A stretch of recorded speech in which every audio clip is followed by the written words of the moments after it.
Actually, lisod yung kami nga ang Pilipinas magutom, dili. Magutom ang Pilipinas. Magutom ang tao sa Pilipinas. O nga Pilipino or dili. Pilipino. Mananing kamot. Anyway, para ani. Kaning kamunggay. Dili matahan mo kaon ani. Unod sa kamunggay.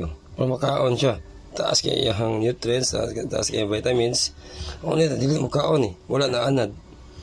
Na yung mga sagbot nga makaon. Di mo makaon naman. Dili lami. No, lami siya dong. But, lack of education regarding sa food. Ano yun? Sa Africa, mo nilang gihimo project ni Bill Gates ang kamunggay, ginahimo nila nga sustainable nga Even they eat. source of food. Yun naman, ang kamunggay, if ever nga, yung itanong, bisa pag gamay kayo, yung lang itugsok, may sprout na siya. Mamunga siya. Right? Ito sa gula ng kuhan. So, ni? Yan ang bulak. Africa eat fly meat. Yes. They made burgers with it. That's genius. No.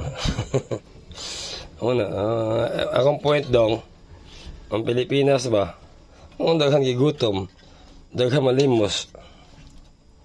Ikaw naning kamot kag panarbaho, pangayuan ra ka. Matag paano na to, dito matag money, right?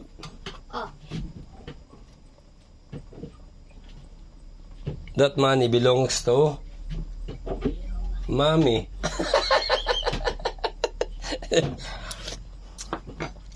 Our strength belongs to Jehovah.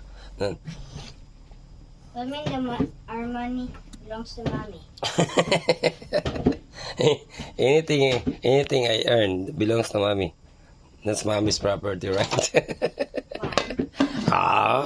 You will know when we become old or become mature enough. Anyway, mano susudan ka ron? Tsaka, Lami lami bulak ko fruit of the... They didn't know. Idong. Lami Pero di dito na... They can eat meat. No, bulak. Di makaon ng bulak, right? But not any bulak. Okay.